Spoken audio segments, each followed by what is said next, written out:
Assalamualaikum warahmatullahi wabarakatuh. Apa kabar anak-anak sekalian kelas 5 Tolha bin Ubaidillah? Semoga kalian selalu sehat dan tetap semangat ya belajar di rumah.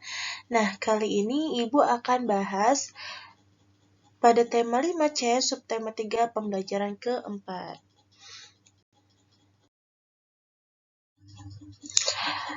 Kali ini Ibu akan memberikan tujuan pelajaran dari pembelajaran 4. Yang pertama, dengan membaca, siswa dapat menjelaskan semangat Bhinneka Tunggal Ika melalui gambar. Yang kedua, dengan menyimak, siswa dapat mengidentifikasikan berbagai potensi diri bangsa Indonesia. Yang ketiga, dengan menulis, siswa dapat membuat naskah dan sketsa alur cerita iklan. Mari anak-anak buka buku kalian di halaman 92. Di sini ada PPKN, yaitu menjelaskan makna Bhinneka Tunggal Ika melalui gambar. Semboyan Bhinneka Tunggal Ika mencerminkan persatuan dan kesatuan dalam keragaman di Indonesia. Manfaat keberagaman di masyarakat adalah lebih terpercayanya rasa menghargai, menghormati antar perbedaan suku, ras maupun agama, dan juga lebih memupuk rasa solidaritas dan toleransi sebagai negara Bhinneka Tunggal Ika. Nah, keberagaman semestinya dapat mempersatukan bangsa Indonesia seperti tarian tradisional. Tarian tradisional di Indonesia sangat beragam, bahkan hampir di setiap daerah memiliki tarian tradisionalnya sendiri. Keberagaman merupakan kekayaan bangsa yang harus dijaga dan dilestarikan agar tidak hilang begitu saja atau bahkan diakui negara lain. Nah, adapun dari tempat tradisional ini bisa kenal sebagai sanggar tari. Nah, sanggar tari ini adalah sebuah organisasi yang dibuat untuk menampung minat, bakat, dan kreativitas dalam bidang seni, khususnya seni tari. Tujuan diadakan sanggar tari ini adalah untuk melestarikan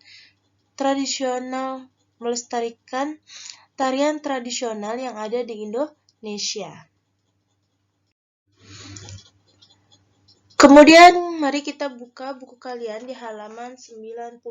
Di sini ada pelajaran IPS yang mengidentifikasi berbagai potensi diri bangsa Indonesia. Nah, masih dalam keberagaman ya. Keberagaman yang ada di Indonesia dapat dikembangkan semaksimal mungkin, seperti dalam bidang pekerjaan. Semakin banyak keberagaman dalam suatu bangsa, maka akan semakin banyak pekerjaan yang ditekuni yang menyebabkan setiap individu memiliki potensi diri yang berbeda-beda. Nah, setiap orang memiliki bakat yang berbeda-beda dan cara mengembangkannya. Manusia memerlukan tempat untuk melatih juga mengasah bakatnya.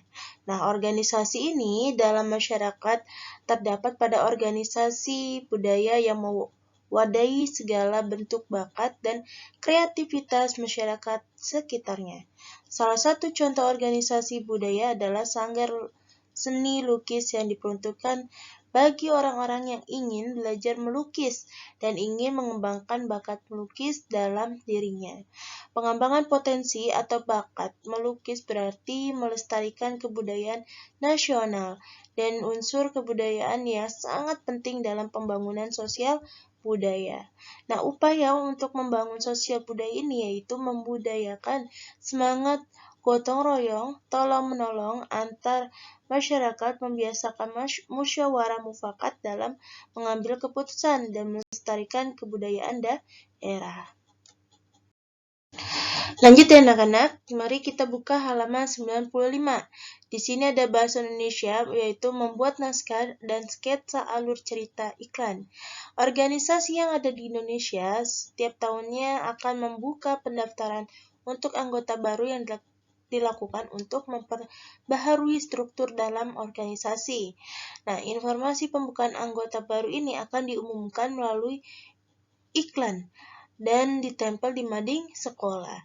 Iklan yang telah ditulis dalam bentuk rancangan dapat dikembangkan dengan cara menuliskannya dalam bentuk naskah. Nah, naskah iklan ini berisi deskripsi atau penjelasan mengenai isi iklan, mulai dari alur cerita hingga dialog.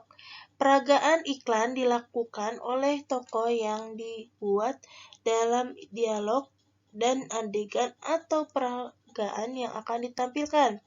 Sebelum membuat naskah, sebaiknya tentukan durasi atau lama waktu yang diperlukan untuk peragaan iklan. Naskah yang dibuat dapat dijadikan bahan untuk membuat sketsa alur cerita atau storyboard. Sketsa alur cerita merupakan media yang memudahkan untuk menyampaikan iklan seperti media elektronik. Sketsa alur cerita berisi gambar atau cerita yang sesuai dengan naskah.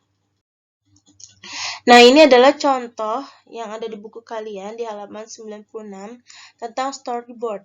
Nah, di sini ada adegan pertama. Nina dan teman-teman mendiskusikan lagu yang akan mereka bawakan pada lomba paduan suara.